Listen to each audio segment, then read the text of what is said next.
हाँ जी, सभी को नमस्कार। मैं नईम चौधरी, आप देख रहे हैं लर्निंग बाय डूइंग। कैसे हैं सब? उम्मीद है सब अच्छे होंगे, कुशल मंगल होंगे, तंदुरुस्त होंगे। आज अपनी हिंदी पेडागोजी की दूसरी क्लास रहेगी, जिसमें हम पढ़ेंगे भाषा, भाषा के विविध रूप और भाषा के अनेक उपयोगिता और भाषा की विशेषताएं। अगर चैनल पर नए हो तो लाइक शेयर सब्सक्राइब कर दीजिए। सोशल मीडिया पे आपको मिल जाएगा लर्निंग बाय डूइंग से, इंस्टा पे, एफबी पे, टेलीग्राम पे आपको पीडीएफ मिल जाएगी। कल की क्लास में हमने पढ़ा था कि भाषा क्या है। कुछ महत्वपूर्ण मनोवैज्ञानिक, कुछ महत्वपूर्ण भाषाविद जिन्होंने भाषा के बारे में परिभाषाएं दी थी, कि किसी ने बताया था कि भाषा वो है जिसके माध्यम से हम अपने विचार विमर्श कर सकते हैं, अपनी भाषा की अपनी बात किसी के सामने रख सकते हैं, वो क्या है? भाषा है। ठीक है। तो उसने प्लेटो ने कहा था कि आत्मा की वो बातचीत जिसमें आवाज नहीं होती, जैसे ही विचार आवाज में बदलते हैं तो वो भाषा बन जाती है। वैसे आज पढ़ेंगे भाषा के कुछ रूप। वैसे मुख्यतः भाषा के तीन रूप है। कौन से? मौखिक भाषा, जो मैं बोल रहा हूं आप सुन पा रहे हो, मौखिक भाषा। लिखित भाषा, जो भी यहाँ पे लिखा गया है, ठीक है, जो भी मैं यहाँ लिख रहा हूं ये क्या है? ये आपकी है लिखित भाषा। क्या? लिखित भाषा। मौखिक भाषा, लिखित भाषा, सांकेतिक भाषा, जो संकेत के माध्यम से समझाया जाता है। जैसे ये साइन किया गया है, संकेत। हाँ, बहुत अच्छा। किसी की तरफ इशारा करके उसको बुलाना। लिखित भाषा, पेन पेंसिल से लिखी गई भाषा। और मौखिक भाषा, मुंह से बोली गई भाषा। अब इसमें देखा जाए तो कौन सी सबसे अच्छी होती है? स्थायित्व के, अगर स्थायित्व में देखी जाए कि सबसे ज्यादा स्थायित्व कौन सी भाषा है, कौन सी भाषा अधिक टाइम तक क्या रहती है? स्थायी रहती है। तो लिखित भाषा क्या है? लंबे समय तक क्या रहती है भाई? स्थायी रहती है। लंबे समय तक स्थायी रहती है। ये क्या है? लंबे समय तक स्थायी नहीं रहती। सांकेतिक भाषा तो संकेत के माध्यम से जो भी बातचीत होती है वो होती है, इसका कोई रूप नहीं है। इन दोनों के रूप है। मौखिक भाषा को आप क्या कर सकते हो? कैच कर सकते हो। सांकेतिक भाषा को कैच कर सकते हो। रूप, लिखित रूप देखा जाए तो सिर्फ लिखित भाषा का एक क्या है? एक रूप है, उसकी क्या है? एक लिपि है। जैसे हिंदी की अपनी देवनागरी लिपि है, वैसे लिखित भाषा की लिपि होती है। मौखिक भाषा की और सांकेतिक भाषा, इन दोनों को हम लिख नहीं सकते, लिखित भाषा को लिख सकते। मौखिक भाषा लंबे समय तक स्थायी नहीं रहती। आज मैं कुछ बोल रहा हूं किसी के बारे में कि हाँ वो इंसान बहुत अच्छा है, वो इंसान बहुत अच्छा है, उसने मेरे लिए ये किया वो किया। जब मेरी उसके साथ अनबन हो जाए तो मैं उसके अगेंस्ट बोलने लग जाऊं, मैं उसके विरोध में बोलने लग जाऊं, तो क्या होता है? मौखिक भाषा अस्थायी होती है। ठीक है। और लिखित भाषा क्या होती है? स्थायी होती है। मौखिक भाषा की तुलना में लिखित भाषा अधिक स्थायी होती है। ये इनकी छोटी छोटी विशेषताएं। फिर चलते हैं नेक्स्ट। मौखिक भाषा अस्थायी होती है, लिखित भाषा मौखिक भाषा की तुलना में अधिक स्थायी होती है। ये मैंने आपको अपनी बता दिया। भाषा सीखने के विविध रूप और प्रकार। भाषा कैसे सीखता है इंसान? तो क्या पहले राजभाषा सीखता है, या पहले राष्ट्रभाषा सीखता है, या पहले मातृभाषा सीखता है? तो जैसे ही बच्चा जन्म लेता है वो अपनी माँ से कुछ शब्द सुनता है, उन शब्दों का अर्थ सुनता है, समझता है, फिर क्या करता है? अपनी माँ की भाषा सीखता है। जो भी बच्चा अपनी मम्मी से, अपनी माँ से जो भी भाषा सीखता है, उस भाषा को क्या कहा जाता है? मातृभाषा। मातृ का मतलब माँ। माँ के द्वारा जो भाषा सीखी जाती है वो क्या होती है? मातृभाषा होती है। बच्चे के द्वारा अपनी माँ के मुख से सुनी व बोली जाने वाली भाषा मातृभाषा कहलाती है। मातृभाषा वो भाषा जो बच्चा अपनी माँ के मुंह से सुनता है, अपनी माँ को बोलते हुए सुनता है, उसका अनुकरण करके क्या कर लेता है? सीख लेता है। मातृभाषा वही होगी जो उसकी माँ की भाषा होगी। बच्चे की मातृभाषा वही होगी जो बच्चे की माँ की जो भाषा है ना, वो बच्चे की मातृभाषा होगी। क्या होगी? मातृभाषा। अगर बच्चा हरियाणा में जन्म लिया है तो अगर बच्चे की मम्मी हरियाणवी बोल रही है तो बच्चे की मातृभाषा हरियाणवी होगी।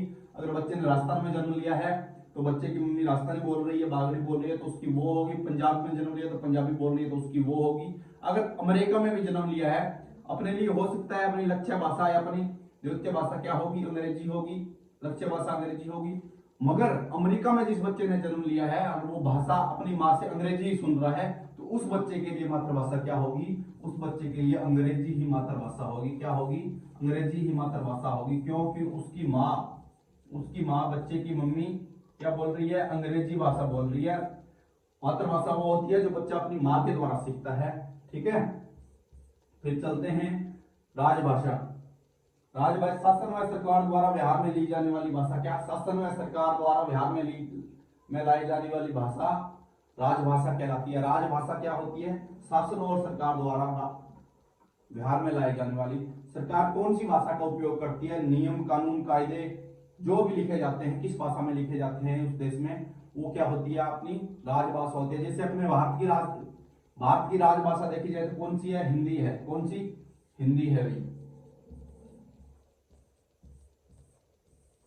भारत की राजभाषा कौन सी है? हिंदी है। और अमेरिका की राजभाषा देखी जाए तो अंग्रेजी है। तो अलग अलग देशों की अपनी अपनी क्या है? अलग अलग राजभाषाएं हैं। जैसे भारत की हिंदी है, पाकिस्तान की क्या हो जाएगी? पाकिस्तान की आपकी उर्दू हो जाएगी। भारत की हिंदी है। अब राष्ट्रभाषा भी आती है एक, कि राष्ट्रभाषा कौन सी है? तो राष्ट्रभाषा क्या है? राष्ट्रभाषा कोई भी नहीं है। राष्ट्र एक पूरे संपूर्ण विश्व में, सॉरी संपूर्ण देश में जो बोली जाने वाली भाषा है वो उस देश की क्या होती है? राष्ट्रभाषा होती है। वैसे देखा जाए तो हिंदी अपने भारत देश की राष्ट्रभाषा है। ठीक है, मगर इसका संविधान में उल्लेख नहीं होता। राजभाषा का संविधान में उल्लेख होता है और क्या जो अपनी राष्ट्रभाषा उसका कोई उल्लेख नहीं होता। तो राष्ट्रभाषा अपनी क्या है? देश की है ही नहीं। देखा जाए तो हिंदी है। क्यों? क्योंकि बहुत से तर्क वितर्क उठते हैं, बहुत से मुद्दे उठते हैं कि हिंदी को क्यों बनाया गया हमारे राज्य की भाषा को। क्यों? क्योंकि भारत एक बहुभाषीय देश है। इस वजह से हिंदी को राष्ट्रभाषा की मान्यता नहीं दी गई ताकि लोगों में मतभेद न है। ठीक है, फिर चलते राजभाषा का संविधान में उल्लेख होता है जबकि राष्ट्रभाषा का संविधान में उल्लेख नहीं होता। राजभाषा का संविधान में उल्लेख होता है, राष्ट्रभाषा का संविधान में उल्लेख नहीं होता। ठीक है, राजभाषा को दर्जा कब, हिंदी को राजभाषा का दर्जा कब दिया गया? हिंदी को राजभाषा का दर्जा कब दिया गया? 14 सितंबर 1949 को। कब? 14 सितंबर 1949 को हिंदी को राजभाषा का दर्जा दिया गया। कब दिया गया? 14 सितंबर 1949 को हिंदी को राजभाषा का क्या दिया गया? दर्जा दिया गया भाई। ठीक है, अब एक आपसे पूछ ले कि राजभाषा अधिनियम कब आया? क्या? राजभाषा अधिनियम कब आया? राजभाषा अधिनियम, राजभाषा अधिनियम कब आया? तो राजभाषा अधिनियम आया था आपका 1963 में। क्या? 1963 में आपका क्या आया था? राजभाषा अधिनियम आया था भाई। क्या? 1963 में राजभाषा अधिनियम आया था। और हिंदी को राजभाषा का दर्जा कब दिया गया? 14 सितंबर 1949 को संविधान सभा ने हिंदी को राजभाषा का दर्जा दिया गया। और देखा जाए अपनी हिंदी राजभाषा है कौन सी? अपनी हिंदी है भाई। कौन सी? हिंदी अपनी राजभाषा है। हिंदी अपनी राजभाषा है तो हिंदी की लिपि कौन सी है? देवनागरी लिपि। कौन सी? देवनागरी। देवनागरी लिपि क्या है? अपनी हिंदी की लिपि, हिंदी भाषा की लिपि कौन सी है? देवनागरी लिपि है। और वैसे देखा जाए हिंदी कौन सी भाषा का शब्द है? चलो एक आसान सा क्वेश्चन पूछता हूं आपसे, बताइए हिंदी कौन सी भाषा का शब्द है? हिंदी कौन सी भाषा का शब्द है? कमेंट में आप अपना आंसर जरूर दीजिए। हिंदी कौन सी भाषा का शब्द है? बताइए भाई। हिंदी है वो, आपको लग रहा होगा कि हिंदी भाषा का शब्द है, पर हिंदी कौन सी भाषा का शब्द है? मैं आपको 5 सेकंड का टाइम देता हूं। हिंदी अपनी क्या है? फारसी भाषा का शब्द है। हिंदी फारसी भाषा का शब्द है। देखने में ऐसा लगता है वो हिंदी शब्द है तो हिंदी ही भाषा का होगा, मगर हिंदी क्या है? फारसी भाषा का शब्द है। हिंदी की लिपि, हिंदी भाषा की लिपि कौन सी है? देवनागरी लिपि है। किस लिपि में लिखी जाती है? देवनागरी लिपि में लिखी जाती है। और राजभाषा अधिनियम कब आया? 1963 में आया। ठीक है, और राजभाषा संविधान के किस भाग में इसका उल्लेख किया गया है? संविधान के किस भाग में राजभाषा का उल्लेख किया गया है, ये बताइए। संविधान के किस भाग में और किस अनुच्छेद में, दोनों बताइए, किस भाग में और किस अनुच्छेद में राजभाषा का उल्लेख किया गया है? तो आपको बता दूं, संविधान के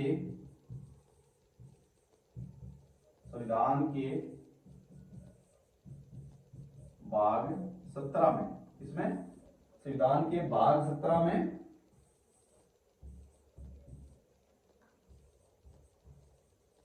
अनुच्छेद 43 कै से 343 कै में, सॉरी इससे सारा मिल गया, संविधान के भाग 17 कै में अनुच्छेद 343 में, अनुच्छेद 343 कै में राजभाषा का उल्लेख किया गया है, उल्लेख किया गया है। तो आपसे पूछे कि शहर राजभाषा कौन सी है, तो बताइए शहर राजभाषा कौन सी है। राजभाषा तो आ गई अपनी हिंदी, शहर राजभाषा कौन सी है,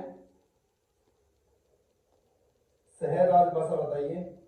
शहर राजभाषा है अपनी अंग्रेजी, कौन सी, राजभाषा अपनी हो गई हिंदी, शहर राजभाषा लिख लीजिए, हैंडराइटिंग को मत देखिए, शहर राजभाषा है अपनी अंग्रेजी, कौन सी, अंग्रेजी है, ठीक है। राजभाषा अधिनियम कब आया, 1963 में। हिंदी को राजभाषा का दर्जा कब दिया गया, 14 सितंबर 1949 को। राजभाषा का संविधान में कहां पे उल्लेख किया गया है, तो भाग संख्या 17 और अनुच्छेद 343 कै से 351 तक। वैसे आपको पूछेगा किस अनुच्छेद में किया गया है, तो आपको 343 बताना है, और पूरा पूछे तो आप बता देना 343 कै से लेके 351 तक, ठीक है। अनुच्छेद 343 351 तक राजभाषा के संबंध उल्लेख किए गए हैं। फिर चलते हैं अपन नेक्स्ट, राष्ट्रभाषा। राष्ट्रभाषा है भाई वह भाषा जिसके माध्यम से संपूर्ण राष्ट्र के लोग आपस में विचार विमर्श करते हैं, वह राष्ट्रभाषा कहलाती है। राष्ट्रभाषा का संविधान में उल्लेख नहीं होता, वह भारत की कोई भी राष्ट्रभाषा नहीं है, भारत की कोई भी राष्ट्रभाषा नहीं है, भारत की कोई भी राष्ट्रभाषा नहीं है। इसका कारण यह है कि भारत एक बहुभाषीय देश है, जिसमें एक भाषा को एकदम से उसको राष्ट्रभाषा का दर्जा नहीं दिया गया, क्योंकि लोगों में द्वंद्वता पैदा हो जाए इस वजह से। और अपनी राजभाषा है जो सरकार और शासन के काम में ली जाती है, जिसका संविधान में उल्लेख है, वो है अपनी हिंदी भाषा, ठीक है। तो फिर चलते हैं नेक्स्ट, भाषा की विशेषताएं। भाषा की क्या क्या विशेषताएं हो सकती है, देखिए ये भी आपसे पूछा जाता है सीटेट में बार बार। निम्न में से भाषा की विशेषता नहीं है, भाषा पैतृक संपत्ति नहीं है। आपसे पूछ लिया कि भाषा पैतृक संपत्ति है, तो जी नहीं, भाषा पैतृक संपत्ति नहीं है। भाषा ये नहीं है कि आपके पिताजी को माताजी को बहुत अच्छी भाषा, बहुत अच्छा संप्रेषण करना आता हो, और आप भी उनके बच्चे भी क्या हो, बोलने में उतना ही माहिर हो जितना उनके मम्मी पापा माहिर है। तो ऐसा नहीं होता कि भाषा आपको विरासत में मिल जाएगी।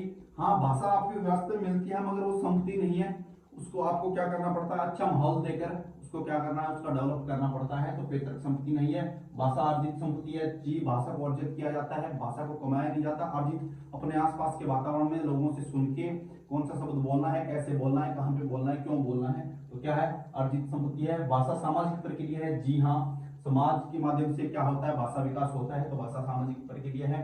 भाषा परंपरा है, जी, क्यों, वो पीढ़ी दर पीढ़ी चलती रहती है। तो परंपराएं क्या होती है, जो पीढ़ी दर पीढ़ी चलती रहे, तो भाषा भी क्या है, एक परंपरा है। अतः व्यक्ति उसका अर्जन कर सकता है, लेकिन उसे उत्पन्न नहीं कर सकता।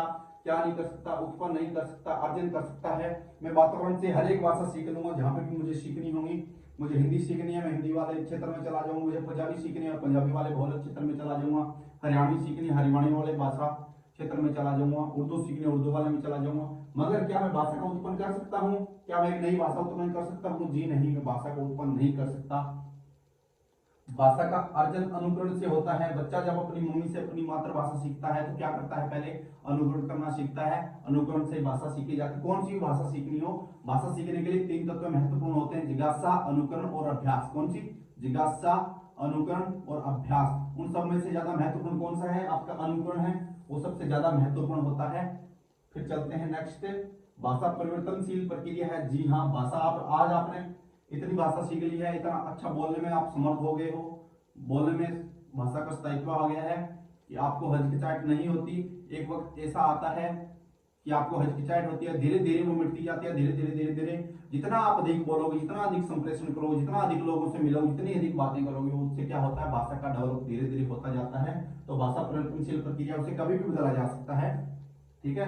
भाषा का कोई अंतिम स्वरूप नहीं है, भाषा का कोई अंतिम स्वरूप नहीं है। ऐसे नहीं है कि मैं आज इतना अच्छा बोल रहा हूँ, बुरा बोल रहा हूँ, ऐसा नहीं है कि मैं ऐसा ही बोलता जाऊंगा।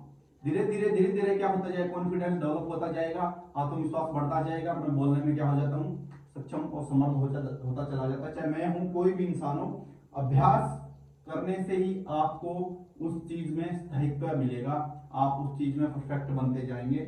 वही भाषा में है, भाषा का कोई अंतिम स्वरूप नहीं होता। प्रत्येक भाषा की एक भौगोलिक ऐतिहासिक सीमा होती है। जी हाँ, इसका एक साधारण सा उदाहरण देख लें अपन, राजस्थान देख लो, हरियाणा देख लो, पंजाब देख लो।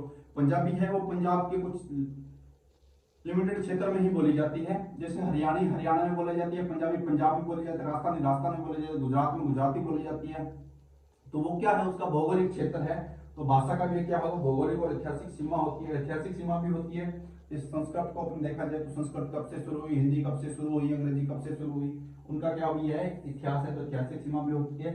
प्रत्येक भाषा की संरचना अलग अलग होती है। प्रत्येक भाषा की संरचना अलग अलग होती है। पंजाबी अलग लिखी जाती है, इंग्लिश अलग लिखी जाती है, हिंदी अलग लिखी जाती है, राजस्थानी अलग तरह से लिखी जाती है। वो क्या है, उसकी संरचना है वो अलग अलग होती है। फिर चलते हैं भाषा का महत्व और उपयोगिता। भाषा का महत्व और उपयोगिता देख लीजिए। भाषा मानव की उन्नति में सहायक है। भाषा मानव की उन्नति में सहायक है। कम्युनिकेशन हो जाता है, अपने विचार विमर्श हो जाते हैं, अपनी कुछ बातें हो जाती है। तो क्या मानव की उन्नति में सहायक है। भाषा सामाजिकता के विकास में सहायक है। जी हाँ, भाषा से क्या होता है, आपका सोशलाइजेशन भी आपका अच्छा होता है। तो भाषा सामाजिकता के विकास में सहायक है। भाषा पूर्वजों के विचारों और अनुभवों को स्थायित्व प्रदान करने का साधन है। पूर्वजों द्वारा कुछ इतिहास लिखा गया, कुछ किताबें लिखी गई, कुछ उनकी बातें लिखी गई, ग्रंथ लिखे गए, वो सारे क्या हैं, वो उनके अनुभव है और उनके विचार है। उनको स्थायित्व है, किससे मिला है, भाषा से मिला है। भाषा लिखी गई है, वो आज हमको पढ़ने को मिल रहे हैं, किसकी वजह से मिल रहे हैं, भाषा की वजह से मिल रहे हैं। तो भाषा पूर्वजों के विचारों और अनुभवों को स्थायित्व प्रदान करने का साधन है। भाषा द्वारा ही व्यक्ति में राष्ट्रीयता आती है। आप कहीं भी चले जाए, आप वहां पे हिंदी बोलेंगे तो आपको क्या झट से पहचान लिया जाएगा कि ये इंडियन है, ये पाकिस्तानी है, ये चाइना है, ये नेपाली है। सबको क्या भाषा की वजह से पहचान लिया जाता है।